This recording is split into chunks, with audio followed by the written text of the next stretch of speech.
Hi, I'm Dan Schmitt. I do a weekly television show called Team Chicago Challenge. It's a motorcycle racing TV show. Plus I've got clips up here on YouTube, and every once in a while I have to come on YouTube to keep up with current events and to give you the perspective of a regular working class American that understands business, understands the economy, understands what makes America great. So we're going to talk about that new Congresswoman, you know, the bug-eyed Cortez, you know, the gal that's lucky her parents had some money so she could have braces when she was younger, because she does have a nice smile. She's not fat, so she's kind of attractive, but definitely bug-eyed. And I did put a couple comments up here, or definitions, so to help you, you can determine what I'm talking about. So according to Webster's dictionary or some dictionary, this was all established 100 years ago. Idiot is someone with an IQ of less than 25, and approximately up to like something like a 2-year-old. Imbecile is someone who's got an IQ between 26 and 50, and maybe up to a 7-year-old, but there are some bright 7-year-olds. Moron is an IQ between 51 and 70, and maybe approximately up to 12 years old, but I don't agree with that. There's many bright 12 years old. The average American 12-year-old, pretty bright. But anyhow, these are old terms. Now I added a couple new terms. Knucklehead. Now knucklehead, I sort of remember the cartoon Knucklehead Schmitt. Knucklehead is someone that is not bright and pretends to be bright. And in the news, on fake news, there's plenty of knuckleheads. Goofballs is someone that is intelligent, but is so dumb. Someone like a Barack Obama, because he's really intelligent and everything he stands for is evil, dumb, bad for the American people. So these are a couple of terms, and I try not to use them, but just so you understand where I'm coming from. So anyhow, that bug-eyed Cortez, she came up with this resolution for the United States Congress. So this has been submitted. Now there are a lot of people that will be on fake news and they'll lie what was submitted. So that's why I made sure I printed it out. And let me say something. I said this to a gal over at Chicago Access the other day, and I said to her, I am so happy, I am so thrilled that people are finally saying where they stand. I mean, you got to think back in history. Adolf Hitler, when he was arrested for trying to lead a revolution and spent time in jail, that's when he wrote Mein Kampf. And that was his projection. I've never read it. I don't waste my time on a lot of stuff. Karl Marx, he came up with the Communist Manifesto. Well, this this is pretty close. But let me add on one other thing, which I said to this gal at Chicago Access. I said, I want these people out there. I want the Nazis marching. I want the KKK marching. I want the Wall Street, who are them people shutting down Wall Street? I want them marching. I want the goons that created a problem in Carolina. I want them marching. I want these people out there. I want them acting out. Just like you see in Portland, Oregon, these people blocking traffic. I want that. I want people to see the evilness that's out there. See, the KKK and the Nazis, they are on the left also. They are not on the right. Is freedom. Now get that in your mind. I know everybody in the news media will disagree with me, and I will debate any one of them, anytime.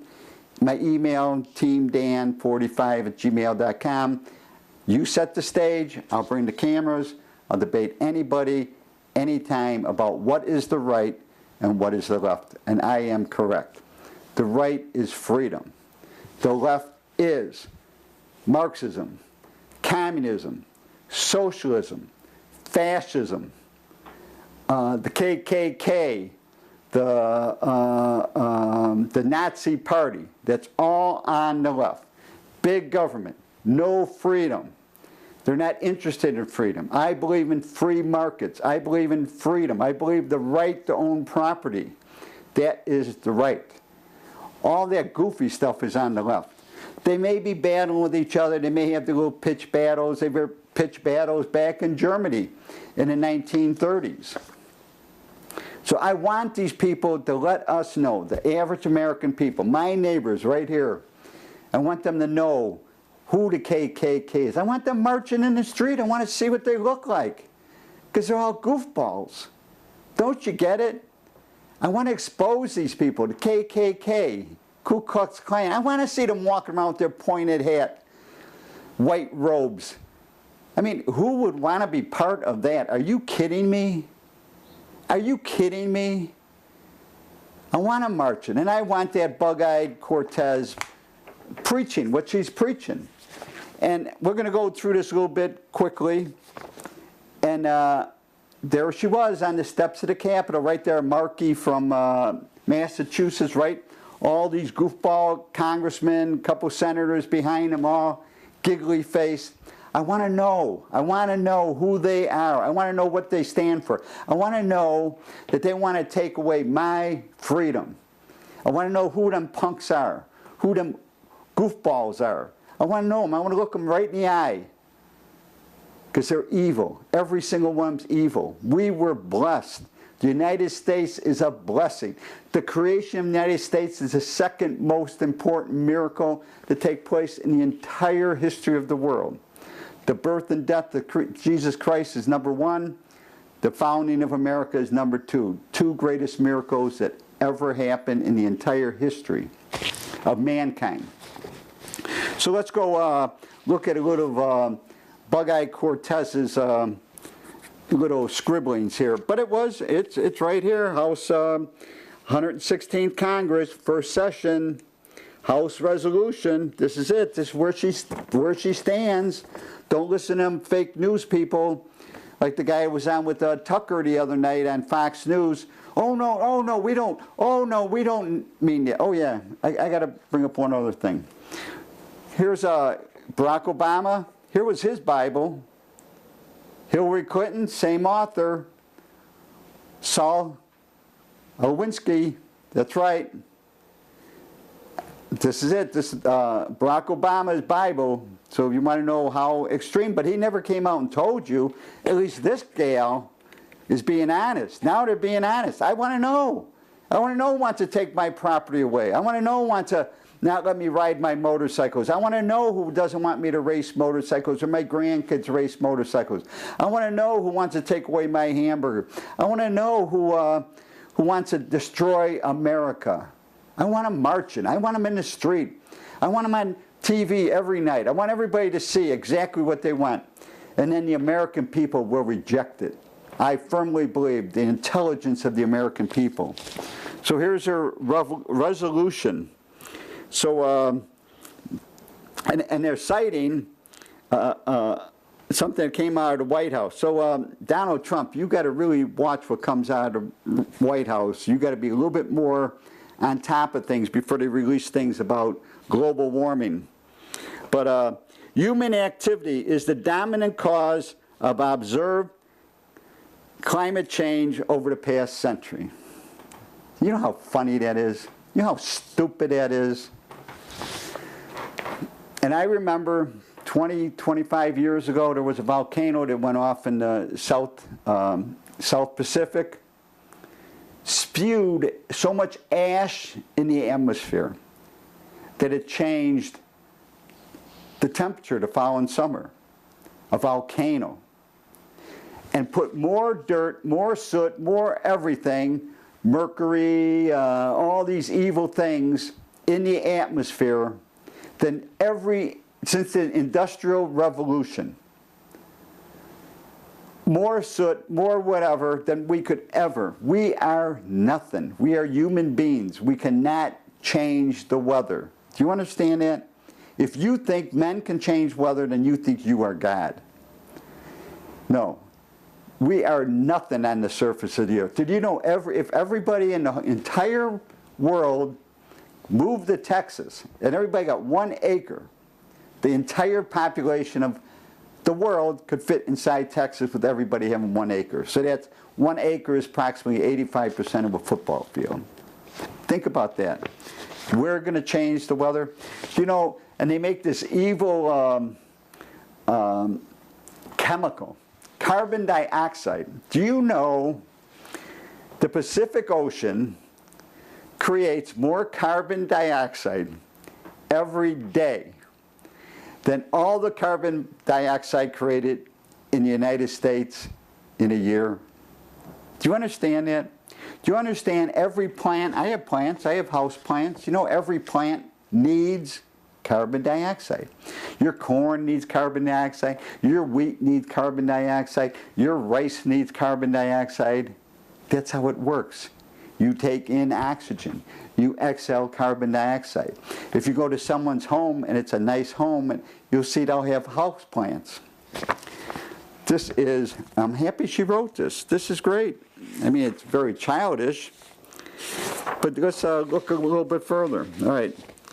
That more than 500 trillion is lost in economic output in the United States by the year 2100 because of climate change. I mean, this is like, what do we, let's just put some figures down. All right, wildfires by 2015 will annually burn at least twice as much forest. No, it won't. Based on what? If people in California would start cleaning up, maybe they need shepherds, maybe they need sheep, maybe they need goats to go in and clean the forest. Maybe houses should not be built in the forest. And if they are, maybe they should be a little more clear cutting. Maybe clear cutting should be part of what we do in this country. We used to do stuff like that. And we used to have fire roads. And under Bill Clinton, they let most of the fire roads grow over. No. See, if you know nothing, you can believe anything. And that gets back to here. If you know nothing, if you're falling here, you can believe anything. You can believe.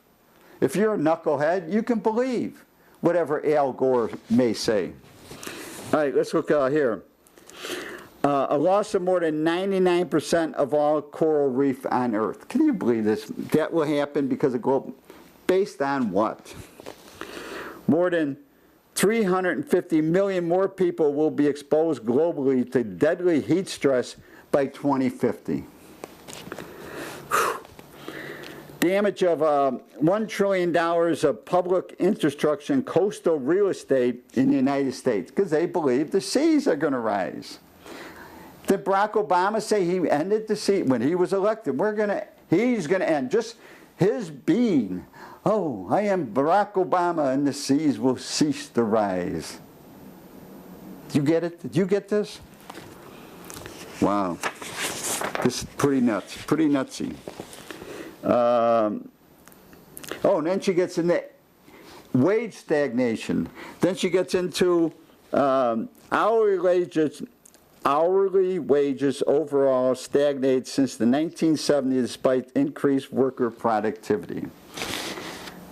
She don't know nothing. I was there in the 80s. Everybody was wealthy in the 80s. Everybody, again, is going back to work. People are working. Because of Donald Trump, if you cut taxes, people go to work. This is convoluted. I mean, go look up the word convoluted. This is it. Okay.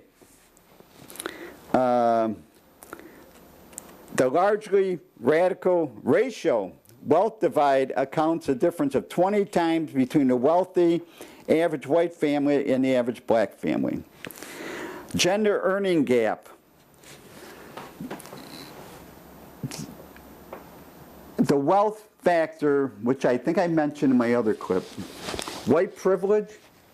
Well, there's white privilege. There's black privilege. There's Chinese privilege. Japanese privilege. That's the yellow, you know, when they want to get racial. Brown, there's even Mexican privilege. And there's Guatemalan privilege. You know what the privilege is? And that's what nobody wants to talk about? One man, one woman, being married, don't be out cheating, raise your kids, take care of your kids. That is white privilege. That is black privilege. That is yellow privilege.